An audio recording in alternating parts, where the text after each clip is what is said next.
അപ്പോൾ നമ്മുടെ അച്ചാർ റെഡി ആയി കഴിഞ്ഞു. ഹലോ, നമസ്കാരം. ഞാനിപ്പോൾ എന്ന് ഉണ്ടാക്കാൻ പോകണമെന്ന് വെച്ചാൽ ഒട്ടും കയ്പില്ലാതെ വെള്ള നാരങ്ങ അച്ചാർ എങ്ങനെ ഇടാൻ നോക്കണം. ഇപ്പോൾ നമ്മളെപ്പോഴും മുളക് പൊടിയൊക്കെ ഇട്ടല്ലേ ഉണ്ടാക്കണം. മുളക് പൊടി ഇടാതെ നമുക്ക് നല്ല രുചികരമായിട്ട് പുറത്ത് വെച്ചാലും പൂപ്പിലൊന്നും ഉണ്ടാവാത്ത രീതിയിൽ നമുക്ക് നാരങ്ങ അച്ചാറിടാം. ഇപ്പോൾ നമുക്ക് ചട്ടി ഇടായിട്ടുണ്ട്. അതിലേക്ക് കുറച്ച് എണ്ണ ഒഴിക്കാം. ഞാനിപ്പോൾ ഇവിടെ വെളിച്ചെണ്ണയാണ് ഒഴിക്കണേ. നല്ലെണ്ണയുടെ ടേസ്റ്റ് ഇഷ്ടമുള്ളവർക്ക് അത് ഒഴിക്കാം, അല്ലെങ്കിൽ സൺഫ്ലവർ ഓയിൽ ഒഴിക്കാം, പിന്നെ കടുകെണ്ണ ഒഴിക്കാം. ഓരോരുത്തരും ഓരോരോ ഇഷ്ടത്തിനുള്ള എണ്ണ ഒഴിക്കാം കേട്ടോ. അതിലേക്ക് ഞാൻ കഴുകി നാരങ്ങ മേടിച്ച് നന്നായിട്ട് കഴുകി തുടച്ച് വെച്ചിട്ടാണ് അതിലേക്ക് ഞാനിത് ഇടുക. ഒന്ന് വറുത്തെടുക്കാം, ചൂടാക്കി എടുക്കാൻ വേണ്ടി.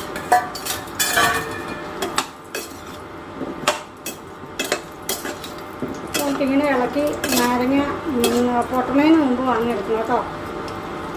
പൊട്ടാൻ പാടില്ല, അതിന് മുമ്പ് എടുക്കണം. അപ്പോൾ എപ്പോഴും ഇങ്ങനെ ഇളക്കിക്കൊണ്ടിരിക്കണം. നമ്മൾ ഇങ്ങനെ നാരങ്ങ മേടിക്കണമെന്നൊക്കെ ഭയങ്കര വിലയല്ലേ. അപ്പോൾ ഇങ്ങനെ ഉണ്ടാക്കി വെച്ചാൽ നമുക്ക് ഉപയോഗിക്കാം, കുട്ടികൾക്ക് കൊടുത്തു വിടണമെങ്കിൽ ചെയ്യാം, ഇങ്ങനെ എല്ലാം ചെയ്യാം. വളരെ സിമ്പിളാട്ടോ.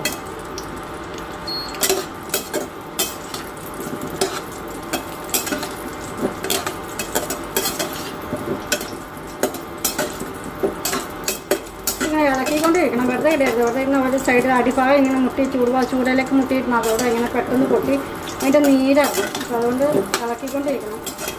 പിന്നെ കൂടുതൽ നാരങ്ങ ഉണ്ടെങ്കിൽ വലിയ പാത്രത്തിലേക്ക് ഇളക്കണം കേട്ടോ. അപ്പോൾ കുറച്ച് നാരങ്ങ ഉള്ളതുകൊണ്ടാണ് ഞാൻ ഈ പാത്രത്തിലേക്ക് ഇളക്കുന്നത്.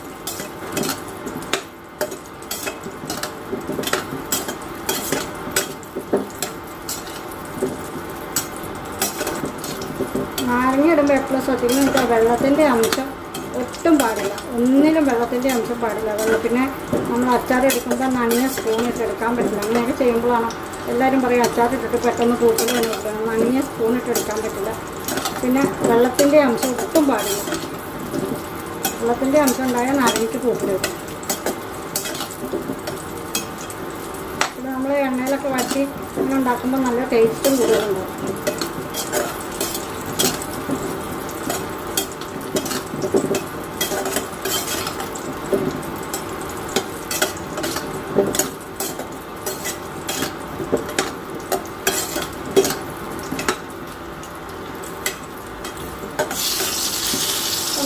നാരങ്ങ പൊട്ടി തുടങ്ങി. അപ്പോൾ നമുക്ക് ഇതിൻ്റെ സ്റ്റൗ ഓഫാക്കാം. ചില നാരങ്ങ പൊട്ടി തുടങ്ങി. അപ്പോൾ നാരങ്ങ മൂത്തിട്ടുണ്ട്. അപ്പോൾ നമുക്ക് നേരത്തേക്ക് തളിച്ചാൽ നോക്കണം കേട്ടോ. പൊട്ടി ചിലപ്പോൾ ചീറ്റി നേരത്തേക്ക് തുടങ്ങും. അപ്പോൾ അതുകൊണ്ട് നമുക്ക് സ്റ്റൗ ഓഫാക്കാം. സ്റ്റൗ ഓഫാക്കിയിട്ട് കഴിഞ്ഞിട്ട് തണുക്കാൻ വെക്കാം. ഞാനിപ്പോൾ ഒരു പാത്രത്തിലേക്ക് എണ്ണയിൽ കോഴി എടുക്കുന്നുണ്ട്. തണുത്ത് കഴിഞ്ഞിട്ട് തണുത്ത് കഴിഞ്ഞിട്ട് നന്നായിട്ടൊരു തുണിയുടെ അല്ലെങ്കിൽ ടിഷ്യൂ പാത്രം കൊണ്ട് ഈ വെള്ളമെല്ലാം നന്നായിട്ട് തുടച്ച് വേണം. എണ്ണ പറ്റിയിരിക്കണമൊക്കെ, അല്ലെങ്കിൽ കഴിക്കും. എൻ്റെ കയ്പ്പ് പോകാനായിട്ട് അതിൻ്റെ നീരൊക്കെ ഇറങ്ങി പുറത്ത് വെച്ചിട്ടുണ്ടാവും. അപ്പോൾ അത് തുടച്ച് കഴിഞ്ഞാൽ കയ്പ്പ് വരും. നാരങ്ങ ഇതുപോലെ ഓർത്തിനൊക്കെ പൊട്ടിത്തുടങ്ങുമ്പോൾ വാങ്ങാം. അപ്പോൾ പൊട്ടറിയാൻ പറ്റും. ആ പാകത്തിന് വാങ്ങിയാൽ മതി. ഒത്തിരി ഇങ്ങനെ ഇതാക്കണ്ട കേട്ടോ. ഇപ്പോൾ നാരങ്ങ മൂക്കണ സമയം കൊണ്ട് നമുക്കൊരു കാര്യം ചെയ്യാം. നമ്മൾ ഒരു ടേബിൾ സ്പൂൺ കടുക് കേട്ടോ. ടേബിൾ സ്പൂൺ എന്ന് പറഞ്ഞാൽ വലിയ സ്പൂൺ കേട്ടോ. അതിന് ഒരു സ്പൂൺ കടുക് ഞാൻ എടുക്കുന്നുണ്ട്. ഞാൻ കുറച്ച് നാരങ്ങ എടുത്തില്ല, 25 നാരങ്ങ ഉള്ളൂ. അപ്പോൾ 1 കിലോ നാരങ്ങയാണ് ഞാൻ വാങ്ങിച്ചേക്കണം. അതിനെൻ്റെ കണക്കാണ് ഞാൻ പറയുന്നത്. കൂടുതൽ നാരങ്ങ ഉള്ളവരനുസരിച്ച് അളവ് കൂട്ടിയെടുക്കുക.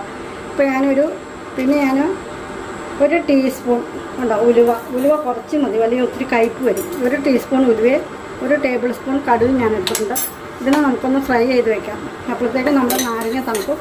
നമുക്ക് വന്നിട്ട് അത് നന്നായിട്ട് തുണിയിൽ തുടച്ചിട്ട് നമുക്ക് ചെറിയ കഷ്ണങ്ങളാക്കണം.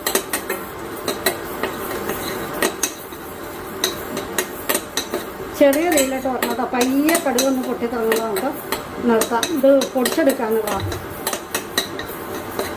ഉലുവയും കടുകയും കൂടെ ഒന്ന് പൊടിച്ചെടുക്കാനുള്ളതാണ്.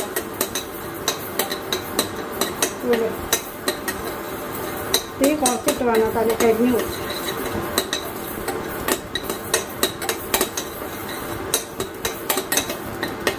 ഈ കടുകിൻ്റെ പരിപ്പ് നമുക്ക് കടയിൽ വാങ്ങിക്കാൻ കിട്ടും. അതാണെങ്കിലും മതി കേട്ടോ. ഞാൻ പെട്ടെന്ന് ഉണ്ടാക്കണമല്ലോ. അപ്പോൾ അതേ നമ്മുടെ കടുക് പൊട്ടി തുടങ്ങി നമുക്ക് തീ ഓഫാക്കാം. ഇത് വാങ്ങി വെച്ചാൽ കരിഞ്ഞു പോകും. നമുക്ക് വേണ്ട നമ്മൾ ടിഷ്യൂ പേപ്പർ എടുത്തിട്ട് നമുക്ക് ടിഷ്യൂ പേപ്പർ നാരങ്ങ തണുത്തിട്ടുണ്ട്. ടിഷ്യൂ പേപ്പറോ അല്ലെങ്കിൽ നല്ല തുണിയോ നമുക്ക് തുണി എടുത്തിട്ട് നമുക്ക് നാരങ്ങ ഇങ്ങനെ ഓരോന്ന് ഉണ്ടാവും. നന്നായിട്ട് ഇങ്ങനെ ഇതിൻ്റെ പുറത്ത് വെച്ചിരിക്കുന്ന എണ്ണയൊക്കെ തുടച്ചിടണം, അല്ലെങ്കിൽ കയ്പ്പ് വരും. ഈ എണ്ണ തുടച്ച് കഴിഞ്ഞിട്ടുണ്ട്.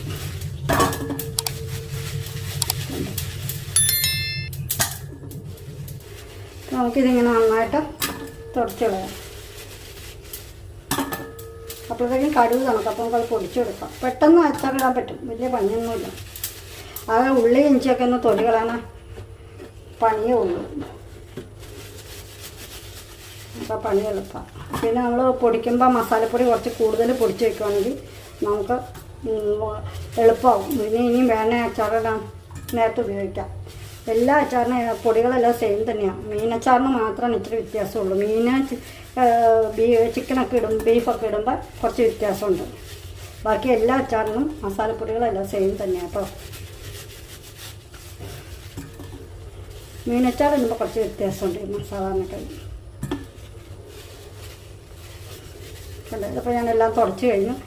ഇനി നമുക്കിതെല്ലാം ചെറിയ ചെറിയ പീസുകളായിട്ട് മുറിക്കാം. ഇതേ കണ്ടോ, ഇതുപോലെ ഒന്ന് ഇതേ 4 മുറിച്ചാൽ മതി കേട്ടോ. ഒത്തിരി നാരങ്ങ വെന്ത് പോകരുത്. വെന്ത് പോയാൽ ഞങ്ങൾ അച്ചാറിടുമ്പോൾ കലങ്ങിയും പോകും.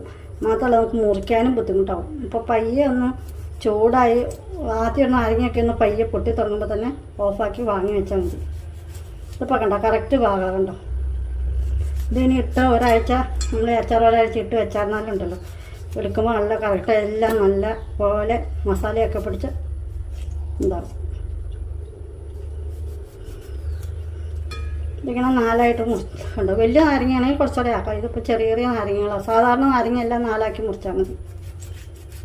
നമുക്ക് കടയിൽ നിന്ന് കിട്ടുന്ന നാരങ്ങയൊക്കെ 4 മുറിക്കാനുള്ള വലിപ്പം ഉണ്ടാവുള്ളൂ. ഒത്തിരി ചെറുതാക്കാതെ ഇരിക്കുന്നത്. ഒത്തിരി ചെറുതൊക്കെ പെട്ടെന്ന് അരിഞ്ഞു പോകും.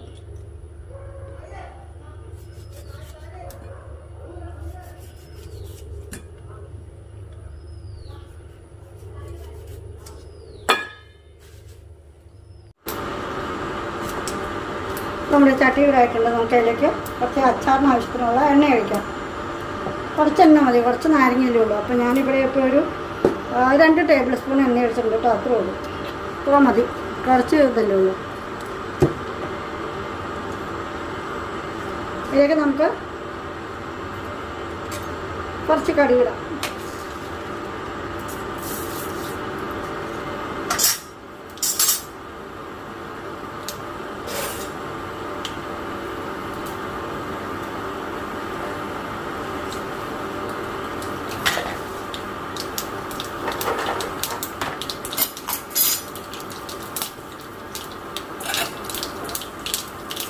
കടുക് പൊട്ടിട്ടുണ്ട്. നമ്മൾ അരിഞ്ഞ് വെച്ചാക്കണേ വെളുത്തുള്ളി ഒരു 2 ടേബിൾ സ്പൂൺ വെളുത്തുള്ളി ഉണ്ട് കേട്ടോ.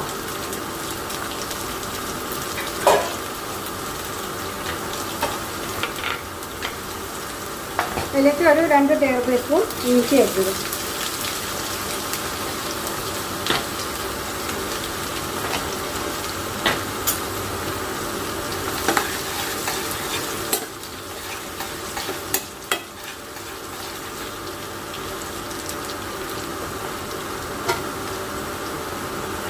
അതിലേക്ക് നമ്മൾ പച്ചമുളക് മാത്രമേ ഇടുള്ളൂ. ഞാൻ പിന്നെ കാന്താരിമുളക് ഇടണം. കാന്താരിമുളക് ഇല്ലെങ്കിൽ നമ്മൾ നീളത്തിലുള്ള മുളക് ചെറുതായിട്ട് മുറിച്ചിട്ട് ഇട്ടാൽ മതി കേട്ടോ. എരിവിന് ഞാൻ ഇതാ ഇടുന്നുള്ളൂ, വേറെ ഒന്നും ഇടണില്ല. ഈ കാന്താരിമുളക് മാത്രമേ എരിവിന് ഇടുന്നുള്ളൂ. കാന്താരിമുളക് ഇല്ലെങ്കിൽ വലിയ മുളക്, നീളം കൂടിയ മുളക് ചെറിയ പീസായിട്ട് മുറിച്ചിടാം. പിന്നെ കാന്താരിമുളക് ഇടുമ്പോൾ ഒന്ന് പെൻസിലിനൊക്കെ ഒന്ന് കുത്തിയിട്ടൊക്കെ ഇടുവാണെങ്കിൽ നല്ലതായിരിക്കും. തലയിൽ പൊട്ടി തെറിക്കാനൊക്കെ സാധ്യതയുണ്ട്.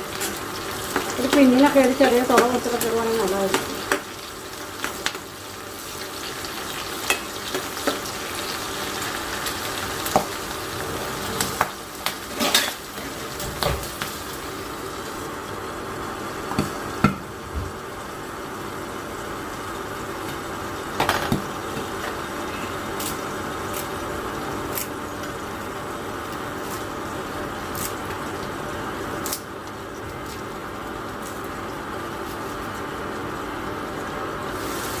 ഇതിലേക്ക് ഞാൻ കുറച്ച് കരിയാപ്പില ഇടുന്നത്.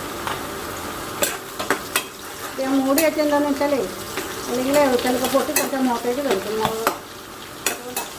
എണ്ണ നമ്മുടെ മേത്തേക്ക് ഏറ്റവും സാധ്യതയുണ്ട്, അതുകൊണ്ടാണ് മൂടി വെക്കുന്നത്.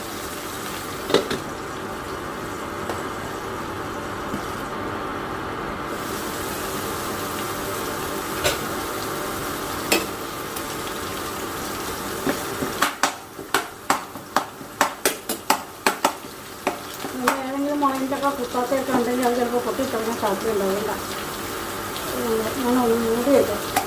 പറയാൻ പറ്റില്ല, ചിലപ്പോൾ ചില മുളകൊക്കെ നമ്മൾ കുഞ്ഞു മുളകുകളുണ്ട്, ചില മുളകൊക്കെ പൊട്ടിത്തെടുക്കും. അത് നന്നായിട്ടൊന്ന് മൂക്കണം. അപ്പോൾ മുളക് മൂത്ത് എണ്ണയൊക്കെ വെള്ളമൊക്കെ ഒന്ന് പറ്റണം, ഒന്ന് ചെറുത് വരും.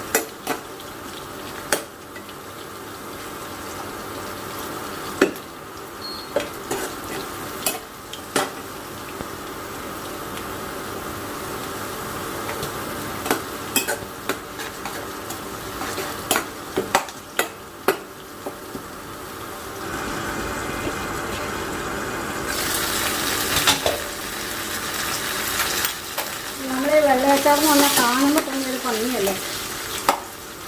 അപ്പോൾ നമ്മൾ വെള്ളി ഇഞ്ചിയൊക്കെ ഇതൊക്കെ മൂത്തിട്ടുണ്ട്. ഓക്കെ, ഇനി ഇതിലേക്ക് നമുക്ക് നമ്മളെടുത്ത് വെച്ചേക്കണ കടുക് പൊടി ഇടാം.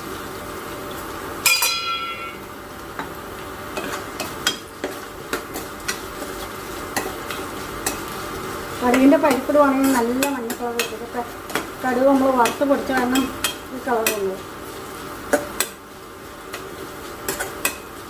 കടുകിൻ്റെ പരിപ്പ് കിട്ടുവാണെങ്കിൽ അതുപോലെ ഇടുവാണെങ്കിൽ നല്ല മഞ്ഞ കളറിൽ നല്ല വെള്ള കളറിൽ ഇരിക്കും. അപ്പോൾ അതിനാണ് ടേസ്റ്റും കൂടുതൽ കിട്ടാൻ മൂത്തിട്ടിരുന്നിട്ടായി. അപ്പോൾ നമ്മുടെ കടുക് ശരിക്കും മൂത്തിട്ടുണ്ട്. നമുക്ക് ഇതിലേക്ക് അല്പം കായപ്പൊടി ഇടാം. ഞാനൊരു 1/2 ടീസ്പൂൺ കായപ്പൊടി ഇടുന്നുണ്ട് കേട്ടോ.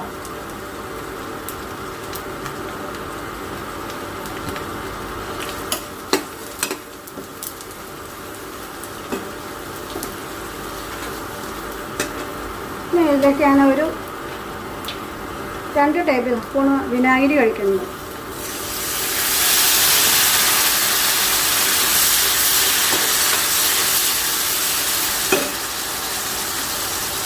ഇനി നമുക്ക് സ്റ്റൗ ഓഫ് ചെയ്യാം. നമുക്ക് നാരങ്ങ സ്റ്റൗ ഓഫാക്കിയിട്ട് ആണ് ഇടണം. ഇല്ലെങ്കിൽ എന്താണെന്ന് വെച്ചാൽ ഇത് നാരങ്ങ വെന്ത് പോകും, ഇപ്പോൾ കയ്പ്പാണ്. അതുകൊണ്ട് നമുക്കിനി ഇത് സ്റ്റൗ ഓഫാക്കാം.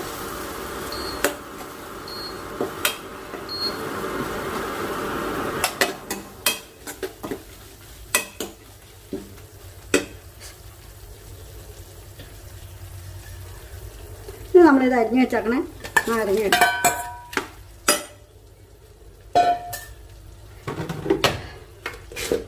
ഇനി നമുക്ക് അതിലേക്ക് ആവശ്യത്തിന് ഉപ്പിടണം.